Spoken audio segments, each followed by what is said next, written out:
Il est une chose que d'être en processus de fusion mentale avec le double éthérique et il en est une autre chose que d'être en contact d'une façon périodique avec le double éthérique.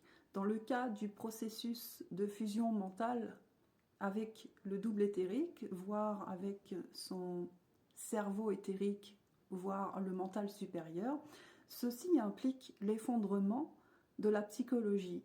Donc c'est la mort consciente psychologiquement, dans ce cas où l'être, l'homme, va vivre sa mort en conscience.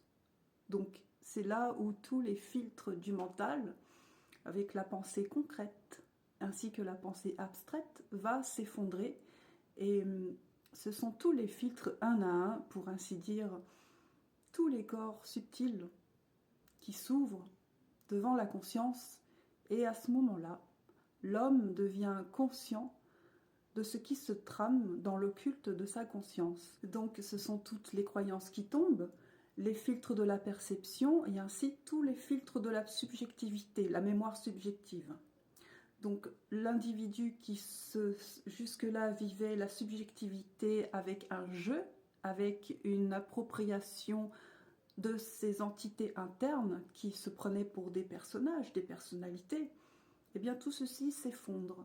Et à ce moment-là, l'individu, il a un centre, un moi, mais ça devient le moi éthérique. Et il a accès à ce moment-là à son infini.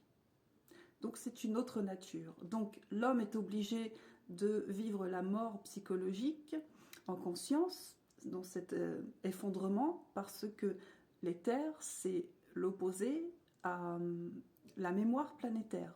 Il n'y a pas de subjectivité et d'infinité, c'est soit l'un ou soit l'autre, mais les deux ne peuvent pas cohabiter ensemble. C'est comme l'huile et l'eau. L'éther, c'est une vibration qui va à la vitesse du son, alors que le statut vibratoire de l'homme planétaire avec sa subjectivité, c'est une vibration comparable à quelque chose de très étroit, comme dans un étau.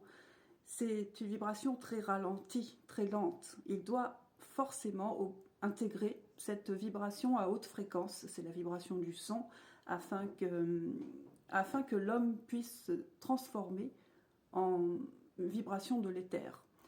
Ça, c'est pour l'homme qui a un mandat éthérique dans la matière et qui doit mettre les noyaux éthériques en vibration chez les individus.